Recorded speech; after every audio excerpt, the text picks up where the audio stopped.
Magandang araw sa ating tagapakinig. Ito po ang pagkapatuloy natin ng ating kwento sa pinamagatang Ang Inibig Kong Aswang. Hoy, tulala ka dyan ah. May halong inis ang boses niyang iyon at bigla po akong natauhan. Bingi ka ba? Dagdag pa niya sa akin. Sandali akong nablangko dahil sa kakasuri sa lalaking hindi ko alam kung saan nagmula. Bigla na lang kasi itong sumulpot sa aking harapan.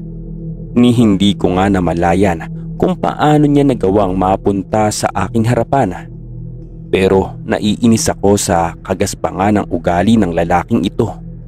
Porket nagulat lang at sandaling nablangko ang utak ko, tinawag na akong bingi. Anak nang, sumagot ka o lalapain kita. Bulyaw niya po sa akin. Lumukso ang aking puso sa ginawa niyang iyon, dahilan para mapatayo po ako. Parang bigla kasing nag-iba ang kulay ng mga mata niya. Naging kulay pula ito pero sandali lang iyon, dahilan para maisip kong baka guni-guni ko lang ang aking nakita. At isa pa, ang kanyang malamig na tinig ay wari bang punong-puno ng pagbabanta. Hindi ko alam kung hindi niya gusto ang presensya ko o sadyang likas na sa kanya ang pagiging maldito. Shaun ang pangalan ko. Utal kong saad sa kanya. Nauutal ako lalo na't ang kanyang mga misteryosong mga mata ay tila lawing mandaragit na nakatutok ng mariin sa akin. Napalunok ako ng laway saka kinakabahang ngumiti sa kanya bago muling nagsalita. Shaun ang pangalan ko. Ikaw tol? Casual na tanong ko pabalik sa kanya. Pilit kong itinatago ang pagkailang sa likod ng aking mga natatakot na mga mata. Hanggang sa sandaling ito, hindi pa rin nawawala sa akin ang kamang nadarama sa mga pangyayaring naganap kanina. Dahil sa presensya niya, medyo napanatag ang aking kalooban dahil hindi na ako nag-iisa sa masukal na gubat na ito.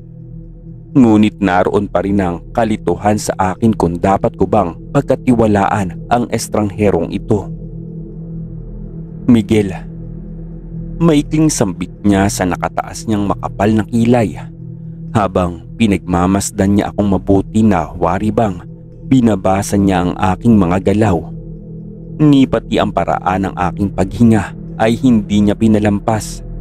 Wari bang isa siyang lobo na tinatansya niya kung ano ang susunod kong mga galaw. Anong ginagawa mo dito? Seryosong tanong niya sa akin. Bibisitahin ko lang sana ang Lola Virgie ko. Ang naiilang kong sagot kay Miguel. Pilit kong pinapanatili ang aking mga mata sa kanyang prominenteng panga sa takot na baka muli kong masilayan ang nakahubad niyang katawan. Ayoko rin tignan ng madilim niyang mga mata sapagkat tuwing magtatama ang aming paningin, wari bang hinihigop ako nito sa napakahiwagang paraan. Seryoso Sir Jay, nakapagtataka kung bakit nakahubad siya sa loob ng gubat na ito. Ngunit pinili kong itikom ang aking bibig. Ayoko nang usisain pa, baka kasi kriminal ang taong lalaking kaharap ko ngayon at baka mapahamak pa ako lalo. Hindi ka dapat nandito, Shaun, sabi niya. Humakbang siya palapit sa kinatatayuan dahilan para napaatras ako ng 2 hakbang. Umatras ako dahil mas lumala ang intensity ng pagkatitig niya sa akin. Nakapangihina ng tuhod. Bakit ganoon na lang ang epekto sa akin ng lalaking ito?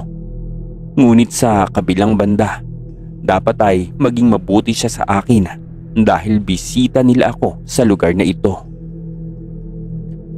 Pasensya na tol, pero hindi naman ako magtatagal dito.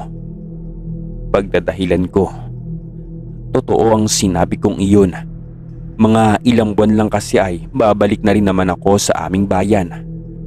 Nagpunta lang naman ako talaga dito dahil gusto kong mag-unwind upang kahit papaano maibsan ang lungkot ng aking nadarama.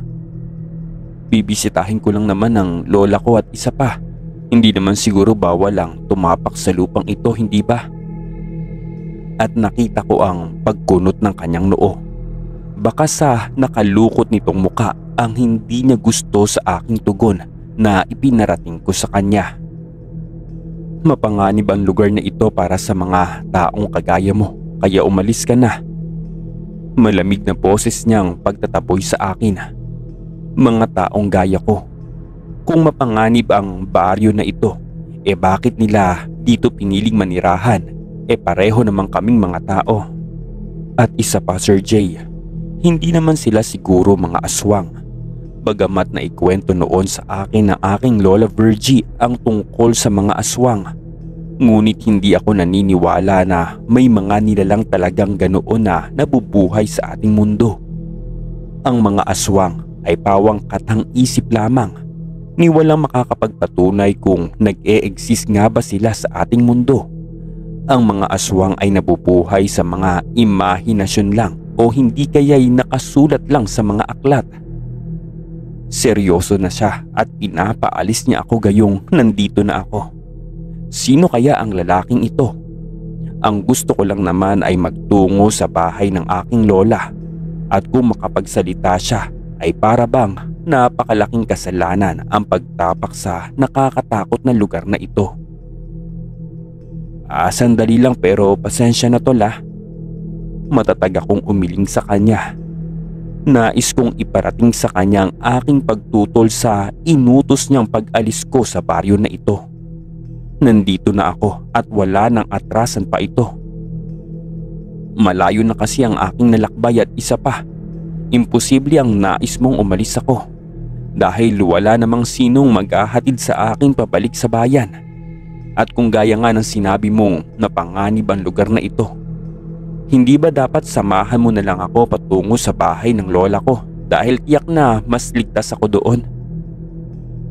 Sandali siyang nag-isip at wari bang tinitimbang ng maigi ang aking suwestyon sa kanya. Kalaunay nakita ko ang kanyang pagtango. Sumunod ka sa akin.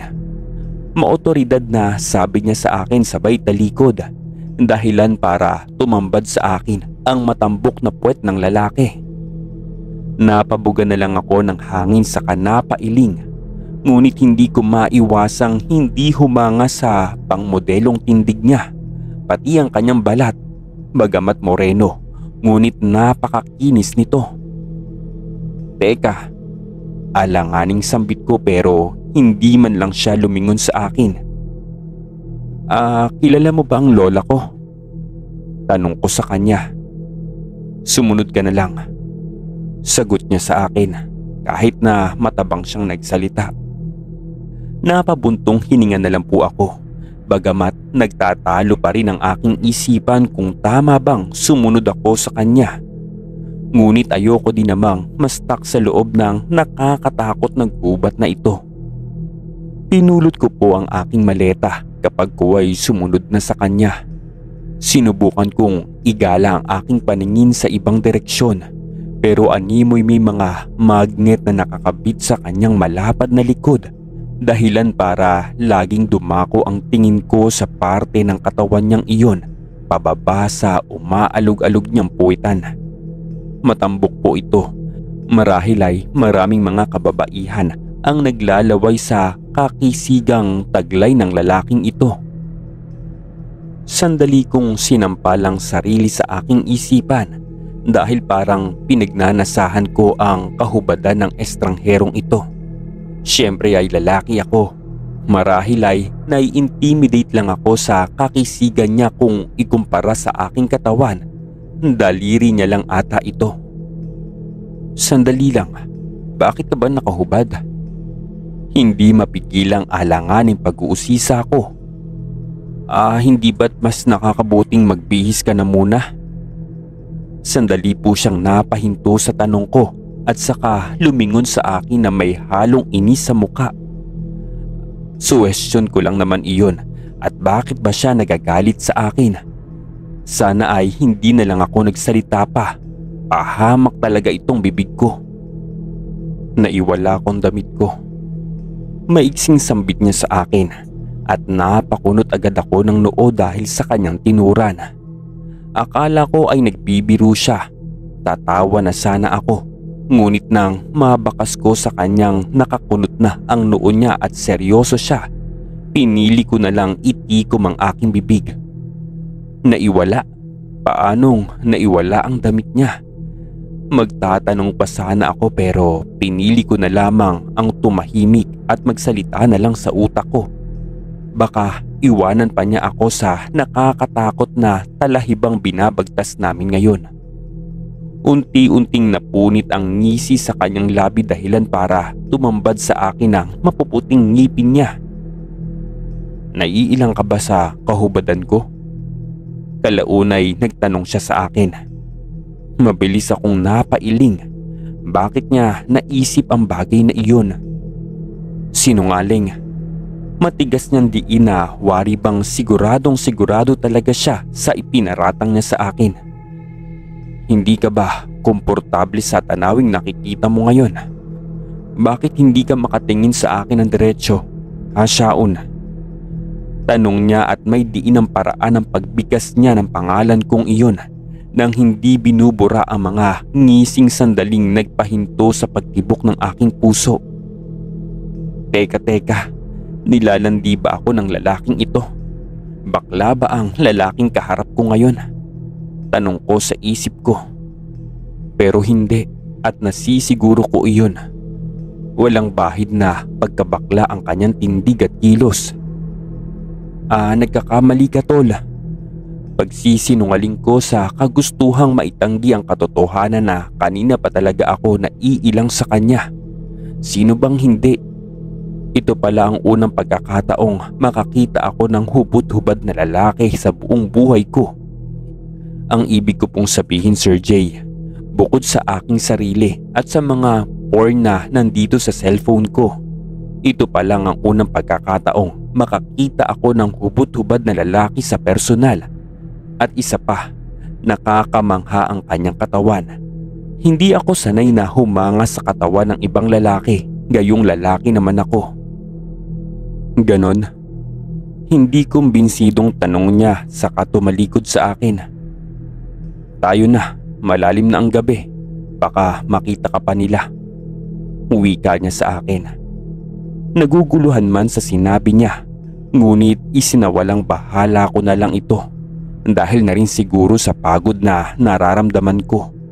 Gusto ko na kasi makapagpahinga at makarating na sa bahay ng Lola Virgie ko. Pahapdi na rin ang sugat sa aking leeg. Ang minsang maputing damit ko ay mistulang nilublob ng magkahalong dugo at putik. Napakadilim na ng paligid. Animoy kahit ang kislap ng mga bituin sa kalangitan ay nagtago sa ilalim ng ulap. Wala ding buwan kaya napakadilim po ng gabi. Buti na lang ay hindi nalobat ang aking cellphone, dahilan para may tanglaw ako sa dilim. Pero sapat lang ang liwanag nito para sa akin. Ganoon na lang ang aking pagtataka, gayong parang komportable namang naglalakad si Miguel na nauuna sa akin. Para bang ang kanyang mga mata ay sanay na sanay sa dilim. Kahit wala pong tanglaw ng ilaw ay nakikita niya ang daang tinatahak namin. Ni hindi nga siya natalisod man lang. Wari bang memoryado niya ang daang tinatahak. Muli ay isinawalang bahala ko sa aking isipan ang mga kakaibang kaganapang ito. Marahil ay sanay na sanay siya sa lugar at kabisado niya ang lahat ng pasikot-sikot dito. Bilisan mo pa ang mga hakbang mo. Ilang sandali pa ay magigising na sila para mangaso. Baka makita ka pa nila. Sabi niya ulit sa akin. Mas dumoble ang bilis ng kanyang paghakbang. Kaya mas binilisan ko din ang ginawa kong paghakbang para makasunod sa kanya. Nalilito ako sapagkat sadyang nakakapagtaka naman talaga ang mga salitang sinasabi niya. Dahil na rin siguro sa takot, kaya hindi na ako nag-usisa pa. Ilang sandali pa ang itinagal ng aming paglalakad hanggang sa huminto na siya. nandito na tayo. Ang kanyang saad kasabay ng pagbilog ng aking mga nahihintakotang mga mata. Halos umurong ang aking mga paa sa tanawing nasasaksihan ko ngayon. Animoy isang ghost town ang tumambad sa akin matapos ang walang hanggang paglalakad sa masukal na gubat. Ang mga kabahayan ay gawa lang sa pawid at kawayan. Sarado ang lahat ng mga bintana sa bawat kubong nasisilayan ko. Napakadilim ng paligid at tanging mga mumunting liwanag lang na mula sa gasera na lumusot mula sa kawayang dingding ang tila nagbibigay tanglaw sa buong kapaligiran. Napakatahimik ng buong tahanan. Niwala kang makikitang kahit isang tao na pagala-gala sa labas. Gayong hindi pa naman ganoon kalalim ang gabi. Nakapagtataka kung bakit wala man lang mga liwanag na ilaw sa lugar na ito o kahit man lang street lights para magbigay liwanag sa mga taong dumaraan. Napahawak po ako sa aking dibdib nang unti-unti na namang bumuhay ang kabang nararamdaman ko. Iba po ang pakiramdam ko sa lugar na ito. Ibang-iba. At ang tanawing nasa harapan ko ngayon ay napaka-misteryoso sa aking paningin. Bumilis po ang tibok ng aking puso. Parang gusto ko nang umuwi sa aming bayan. Sandali kong pinakalma ang aking sarili. Walang masamang mangyayari sa akin dito. Siguro ay hindi lang ako sanay sa katahimikan na malayong malayo ang sibilisasyon kumpara sa lungsod. Gulat naman akong napatingin sa kagubatang pinanggalingan namin. Narinig ko ang isang alulong ng aso na nagmumula doon at kasunod iyon ay isang nakakabinging palahaw ng isang babae ang pumunit sa katahimikan ng gabi na labis na nagpagimbal naman sa akin. At pagharap ko, lahat ng mga mumunting ilaw na nasa loob ng mga kabahayan ay biglang namatay. At ngayon ay pawang kadiliman lamang ang nakikita ko. Ano yun? Nangangatal kong tanong sa lalaking kasama ko. Miguel, ano bang nangyayari? Wag mong pansinin yun, Shaon. Hindi mapakaling sambit niya at panay ang tingin sa gubat. Ikaw na hayop lang yun at patayin mo nga ang ilaw mo. Baka makita nila tayo. Mahinang utos niya sa akin na labis kong ikinabahala. Ha? Pero bakit? Sinong sila ba yun? Tanong ko naman papalik sa kanya. Basta sumunod ka na lang. Mahinang sabi niya at sumenyas siya na tumahimik daw ako. Diyos ko, ano bang nangyayari? Alam kong hindi iyon ligaw na hayop at nadinig ko. Alam kong tao iyon. Ang mga panaghoy na iyon, animoy humihingi ng tulong. Ano bang meron sa lugar na ito? Nadinig ko ang isang tunog ng tiktik. Dinig ko ang huni na nagmumula sa gubat at papalapit ito ng papalapit sa kinaroroonan namin. At ilang sandali pa ay nadidinig ko na ang pagaspas ng isang ibon mula sa itaas at napakalaki nito. At kahit madilim, aninag ko ang laki nito na sinlaki ng isang tao. At pagala-gala iyon sa himpapawid, animoy may hinahanap. At bawat pagkampay nito ng kanyang pakpak ay sinasayaw nito ang ilang hibla ng aking buhok. Dumapa ka. Mahinang utos niya sa akin at nakita kong dumapa din siya sa lupa. Kaya ginaya ko din kung ano ang ginawa niya. Ang aking isip ay animoy nakabuhol-buhol sa sobrang takot. Sobrang bigat ng aking paghinga. Parang gusto ko na yatang umihi sa aking salawal. Diyos ko, ayoko na at gusto ko nang umuwi. Hindi na dapat tayo nandito. Maaamoy at maaamoy ka nila. Babala ang tono niyang iyon. Mas lalo tuloy dumoble ang bigat ng aking paghinga. Marahil ay mas lalong nagregido ng tibok ng aking puso mula sa ilalim ng aking dibdib.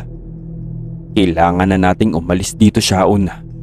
Wika niya sa akin. Nagtanong naman ako kay Miguel kung paano. Kahit na naguguluhan ako, ay hindi ko alam. Parang dito na ata matatapos ang buhay ko. Papatayin ako sa takot ang mga nilalang na ito. Napatanong na lang ako sa isip ko kung ano ba yun. Pero isa lang ang gusto ko ngayon. Gusto ko nang umuwi sa bayan namin at pinagsisisihan kong dumayo pa ako sa baryong ito. Ibigay mo sa akin ang bagahe mo. Ako na ang magbibitbit niyan. Utos niya sa akin. Nanginginig ko namang inabot sa kanya yon.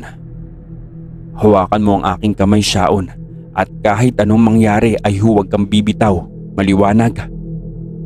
Mariing sambit niya dahilan para tumango ako. Kahit hindi ko alam kung nakikita ba niya ang takot na rumehistro sa aking muka. Inabot ko sa kanya ang aking kamay. Naramdaman ko ang init ng kanyang palad kahit na magaspang ito. Huwag kang lilingon sa iyong likuran o mas mabuting ipikit mo ang iyong mga mata at kahit anong mangyari ay huwag kang lumikha ng anumang ingay. Naramdaman ko ang pagpisil niya ng aking palad. Huwag kang matakot, Shaon. Nandito ako.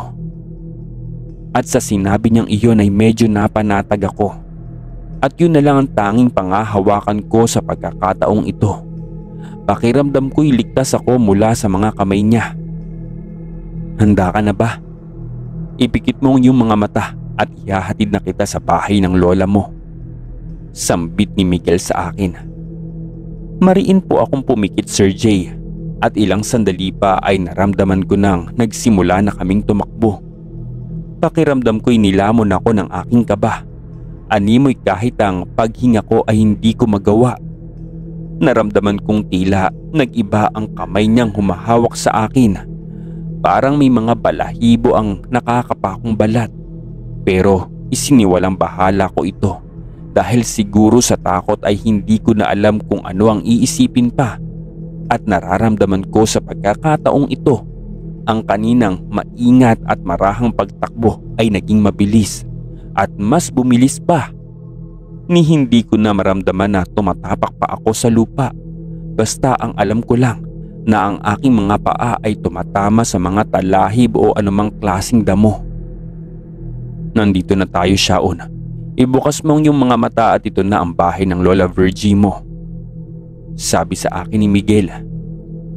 Unti-unti kong binuksan ang aking mga mata. Napakurap-kurap pa ako at nang medyo nasanay na ang aking paningin sa dilim ay nakita kong nakatayo na kami sa harapan ng isang ordinaryong kubo na gawa sa pawid at kugon na binabakura ng matutulis na bagay o kawayan.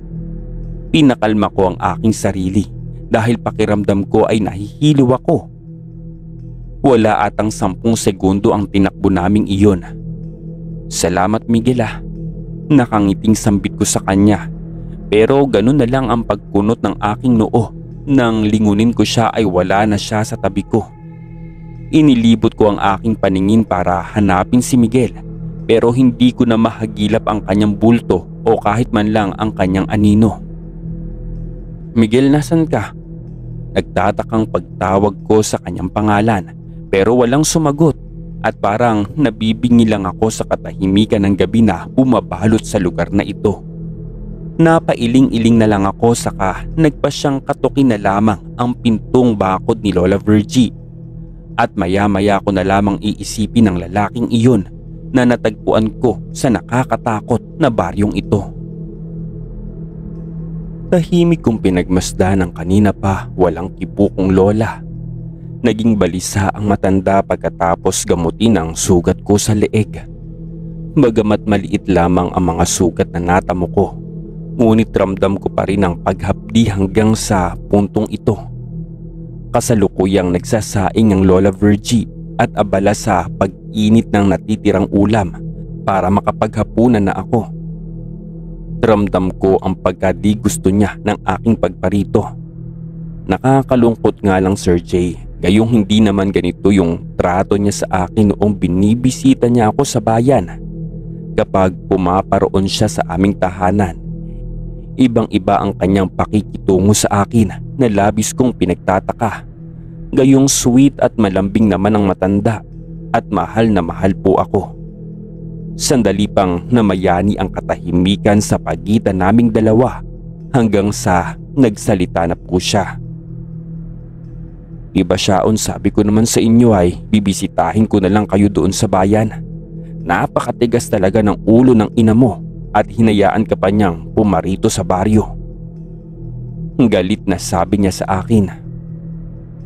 Lola naman sa gusto ko lang namang bisitahin kayo. Matagal-tagal na rin mula noong napadalaw kayo doon sa amin.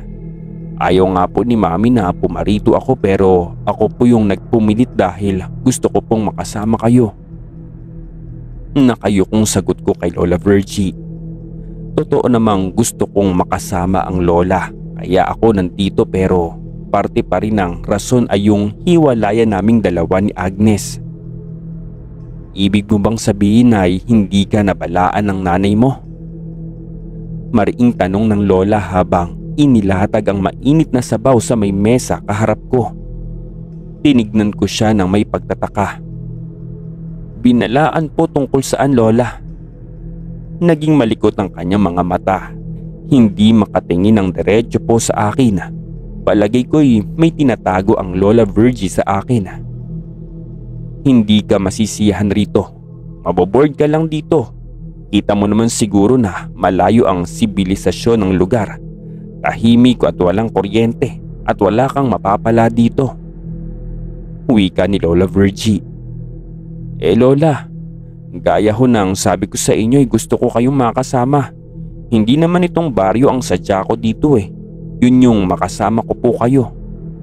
Pagpapaliwanag ko sa kanya. Napatitig naman sa akin ng lola. Tila dinadamdam ang sinabi ko. Umupo siya sa kabilang upuan kaharap sa akin. Pagkatapos ay naglabas siya ng isang malalim na paghinga. Huwag mo na akong alalahanin na po. Matanda na ako at kaya kong sarili ko.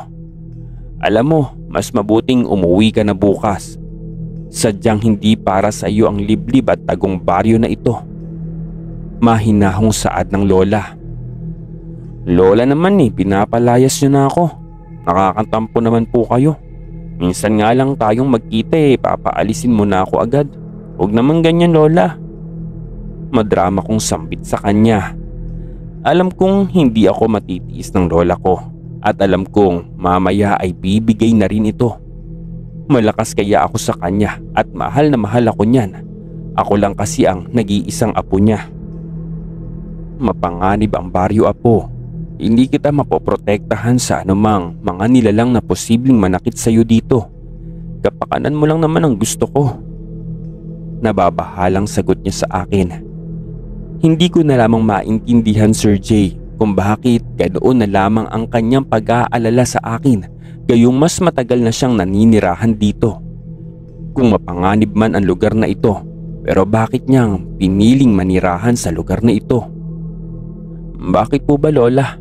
Ano po bang meron sa baryo na ito? Kinakabahan kong tanong. Malalim na ang gabi, apo. Pag-iiba niya sa usapan. Matulog ka na doon sa kabilang kwarto. Bukas na lang tayo muling mag-usap. Marahil, Sir Jay, ay nakakatakot nga ang baryo na ito dahil napapalibutan ito ng kagubatan at maraming mabangis at ligaw na hayop ang gumagala. Gaya nga ng mga kakaibang hayop na nasaksihan ko sa gubat kanina. Wala naman sigurong mangyayaring masama sa akin, lalo na't kung mag-iingat lamang ako. Hating gabi na nang magising po ako dahil sa maingay na hiyawan na aking nadidinig. Nagmumula ang ingay sa may labas. Ilang metro lang ang layo sa bahay ng Lola Virgie na kinaroroonan ko ngayon. Animoy maraming nagsasaya doon dahil dinig ko ang halakhakan ng mga tao mula dito. Akala ko ba ay tulog na ang mga taong naninirahan kanina pa? Bakit parang buhay naman ata sila gayong hating gabi na? Nakakapagtaka, hindi ba, Sir Jay? Di ba dapat sa ganitong oras ay kahit ikaw ay nasa lungsod, ganitong oras ay mahimbing nang natutulog ang mga tao upang makapagpahinga? Pero tila ang kaninang katahimikan na pumabalot sa misteryong baryo na ito ay nabubuhay pagsapit ng hating gabi. Bumangon po ako mula sa banig na nakalatag sa lapag na yari sa kawayan. Maingat akong naglakad patungo sa maliit na butas na nakikita ko mula sa pawid ng dingding. Baka kasi magising ang Lola Virgie na natutulog sa kabilang kwarto katabi ng silid na tinutulugan ko. Sumilip po ako sa dingding at sinuri ang ginagawa ng mga taong nagkakasiyahan sa hindi kalayuan. Nakita kong nagliliyab na apoy sa gitna. May nakasalang na malaking kaldero doon. Napakalaki po ng kaldero, dahilan para mangunot ang aking noo. Nakapalibot ang mga kalalakihan sa malaking nagliliyab na siga. At ang ibang mga kasamahan nito ay abalang-abala sa paghiwa ng isang malaking karne na parang hindi ko mawari kung anong nilalang. Basta ang alam ko, parang nagtataga sila ng hayop na maputi. Kakaibang hayop iyon na parang hugis tao na nakatihaya. Ewan ko din ba dahil hindi kasi klaro sa aking paningin. Maya-maya pa ay nakita ko ang isang batang lalaking nakahubad. Lumapit doon sa matanda na nagtatadtad at kumuha ng isang malaking piraso ng karne at walang ano-ano ay parang hayop na sinunggaban. Aba teka, hindi pa ata luto yun, sabi ko sa isip ko. At pagkatapos ay sumunod naman yung iba pa. At gaya nga ng ginawa ng bata, kumuha din sila ng mga tantad na karne at walang atubiling kinain iyon. Labis ang pagkakunot ng aking noo. Bakit sila kumakain ng hilaw na karne? Hindi ba sila aware na hindi advisable ang pagkain ng hilaw? Bukod sa nakakadiri, ay wala pa akong nakikitang tao na kumakain ng hilaw na bagong katay na hayop. Ano kayang klaseng tao ang mga naninirahan dito? Diyos ko po, gulat kong sambit. Ganoon na lang ang aking pagkabigla nang sa hindi inaasahang pagkakataon ay natabig ko ang patay na gasera na nakasabit sa may dingding. Huli na nang mahawakan ko ito. Nalaglag na ito sa sahig at lumikha ng ingay. Nang silipin kong muli ang maliit na butas, lahat ng mga taong nandoon ay nakalingon na sa kinaroroonan ko at nakatitig silang lahat sa akin. Napatakip na lamang ako sa aking bibig dahil sa sobrang panginginig. Hindi ko po mawari kung nakikita ba nila ako. Basta bigla na lamang napahinto ang lahat. At ang kanilang atensyon ay matamang nakatutok sa direksyong kinaroroonan ko. Dumapa po ako sa malamig na sahig. Sobrang kaba ang nararamdaman ko ngayon. Takot na takot po ako. Nakikita ba nila ako? Muli ay pilit kong itinayo ang aking sarili kahit ang mga tuhod ko ay nangihina. Ang aking mga nanginginig at nagyayelong kamay ay mariing nakakapit sa dingding. Maluha-luha akong sumilip sa butas. At ganoon na lamang ang aking pagkasindak nang makita ko silang lahat na sumisilip doon sa mga butas ng dingding sa labas ng bahay ng Lola Virgie. Tila hinahanap ako. Ang iilan ay nakasilip mula sa labas ng kawayang bakod ng bahay ni Lola. Hindi ko na magawang sumigaw pa nang biglang nakita ko ang pagtambad sa akin ng isang mapupulang mga mata. Nagtama ang aming paningin mula doon sa butas ng dingding at naramdaman kong tila nawalan ako sa ulirat. At hindi ko na po alam ang mga susunod pang mangyayari.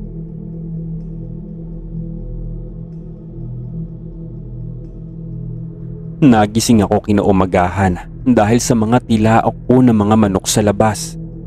Tinatamad akong bumangon marahil ay hindi po ako sanay na magising ng ganitong kaaga. Ibang-iba talaga ang buhay ng baryo kumpara doon sa bayan. Bigla ko na namang naalala ang mga nangyari kagabi. Hindi ko po alam kung panaginip lang ba iyon o ano dahil paggising ko ay nakahiga naman ako sa banig na inilatag ni Lola para sa akin. Napailing-iling na lang ako. Siguro ay panaginip ko lang ang bagay na iyon dahil din sa pagod ng aking paglalakbay patungo dito. Matapos ligpitin ang mga hinigaan ko ay napagpasyahan kong lumabas sa aking kwarto. At paglabas ko po sa pinto ay tahimik na nadatnan ko ang Lola Virgie na nagluluto ng almusal. "Good morning po, Lola." Masayang bati ko po sa kanya. "Halika na't mag-agahan ka na nang makauwi ka na sa lungsod. Huwag ka nang magtagal dito, apo." Malamig na saad ni Lola sa akin. "Lola naman, gusto ko pa dito. At isa pa, bakasyon naman eh. Pumayag ka na. Sasamahan muna kita rito kahit sa sandaling araw lang." Naglakad ako palapit sa kanya at pagkatapos ay niyakap ko siya mula sa kanyang likuran. "Sige na, Lola. Namiss ko lang po kayo at gusto ko munang samahan ka gayong wala naman akong pinagkakaabalahan doon sa bayan." Malambing ko po na pakiusap sa kanya. Nakita ko pong bumuntong hininga si Lola. "Ang tigas talaga ng ulo mong bata ka. Katulad na katulad ka talaga ng mama mo. Sige, basta 1 linggo lang ha." Alanganing saad niya. "Yes, Lola, masusunod po." Natutuwang pahayag ko sa kanya. Masaya kaming nag-agahang dalawa. Kinuwento ko sa kanya mga masasayang karanasan ko doon sa bayan. Lola, bisitahin mo naman kami ni Mami doon madalas sa bayan. Sa pagkakatanda ko last 2 years ago pa mula nung huling dumalo ka doon. May hindi ba kayo pinagkasunduan ni Mama?" Usisa ko po sa kanya. Nakita kong uminom muna siya ng tubig bago sumagot. "Hindi naman sa ganoon na po. Malayo ang bayan at isa pa, nakakapagod ang maglakbay patungo doon. At pagkarating ko doon ay napakaingay pa. Naku mabilis akong mamamatay doon dahil sa polusyon." Natawa na lang po ako sa sinabi ni Lola. Pero maya-maya pa, natigil ang aming masasayang pag-uusap at napuko lang aming tingin sa pintuan palabas ng bahay nang madinig namin ang pagkatok mula doon. Tumayo si Lola Virgie at naglakad patungo sa pinto at binuksan niya iyon. "Magandang umaga po sa iyo, Ninang Virgie." Dinig kong pagbati ng isang batang babae sa aking lola. Hindi ko maaninag ang mukha nito dahil natatabunan ang katawan nito ng dahon ng pinto. "Magandang umaga din sa iyo. Naparito ka, Selena?" Pagtatanong ni Lola. "Pinapahatid po ito ni Nanay. Saka po pinapatanong ka po sa akin kung bakit daw po wala daw kayo sa kasiyahan kagabi. Sayang naman daw dahil 3 po ang nabihag nila kagabi." Dinig kong saad ng kanyang kausap. Sabihin mo sa nanay mo na may pinuntahan lang ako kagabi." Sagot ni Lola doon sa bata, saka nangangambang tumingin sa akin. "Ibig niyo bang sabihin ay nangaso po kayo mag-isa? Mahigpit po na ipinagbabawal ni Pinuno iyon na." Tanong muli ng kausap ni Lola sa labas. Hindi Basta may ginawa akong importante. Sabihin mo na sasama ako sa susunod." Di mapakaling sambit ni Lola doon sa kanyang kausap. "Sige po, Ninang, balik na po ako sa bahay. Hinatid ko lang po itong ulam na pinapaabot ni Nanay." "O sige, sabihin mo sa nanay mo na salamat. Tuloy na po ako, Ninang Virgie." Muling dumako ang tingin ko sa kinaroroonan ni Lola nang madinig ko ang pagsara ng pinto. Nakita ko siyang may bitbit na mangkok. Ang hindi ko lang maintindihan ay ang di mapakaling mukha na tumambad sa akin na rumehistro sa kanyang kulubot na muka. Nanginginig pa ang kamay niya habang inilapag ang mangkok na bitbit na may lamang umuusok pang nilagang karne. Ibang-iba ang bango nito at halimuyak na nanunuot sa aking ilong. Mukhang masarap kaya mas lalo akong ginanahan sa pagkain. "Mukha pong masarap yan, Lola. Dinig kong ulam daw yan." Nakangiti kong sabi kay Lola habang isinantabi ko na lamang ang kakaibang reaksyon niyang ipinakita sa akin ngayon. Sinunggaban ko ang mangkok pero napatigil na lang ako nang mabilis niya itong inilayo sa akin. Kunot noo ko siyang tinignan. Hindi apo. Hindi ba't vegetarian kayo?" Tanong sa akin ni Lola na nakatirik pa ang mga mata niya sa akin. Lola, si Mami lang po ang vegetarian sa amin. Kumakain po ako ng karne. Paliwanag ko. Pagbigyan niyo na po ako, Lola, nang matikman ko naman po ang mga lutong pagkain ng baryong ito. Habang nakikiusap ako kay Lola.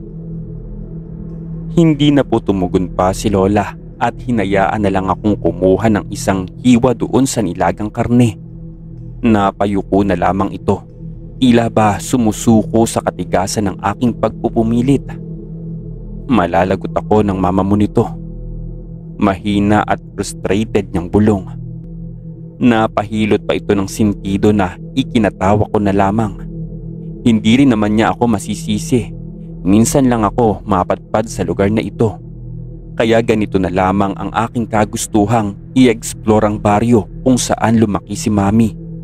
Ewan ko ba kay Mami, hindi ko siya maintindihan dahil parang sinumpa niya ang baryong ito. Marinig niya lang ang pangalan nito ay mukha na siyang mangangain ng tao dahil sa inis. Animoy galit na galit siya sa tahanang ito. Lola, bakit kakaiba ang lasa ng karne na ito? Anong hayop ba to? Tanong ko sa kanya matapos lunukin ng isang malaking hiwa na kinagat ko. Mapakla iyon na matabang. Ewan at hindi ko maintindihan ang lasa. Kakaiba siya sa lahat ng karning natikman ko. Yun na nga ang sabi ko sa iyo, Apo. Hindi mo magugustuhan ng lugar na ito. Mas makakabuting doon ka na lamang sa bayan. Pakiusap niya sa akin. Ano ka ba, Lola? Masasanay din ako dito. Gusto ko rin namang maranasan ang buhay na meron si Mami noong lumaki siya sa baryong ito. Nakakapagtaka lang po kasi, Lola. Bakit parang ayaw niyang umuwi dito? Pagkakatanda ko mga 3 taong gulang pa lang ako noong huling bisita namin sa inyo. Wika ako kay Lola. Bakit hindi mo tanungin ang mami mo? Basta, Apo, binalaan kita. Dito ka lang sa loob ng bahay at isara mo ang lahat ng bintana at pintuan ng kwarto mo, lalo na't pagsapit ng dilim. At muli ay nabuhay ang munting kaba sa aking dibdib. Dito natatapos ang ating pangalawang kabanata. Abangan ang susunod na kwento dito lamang sa Istorya ni Jay.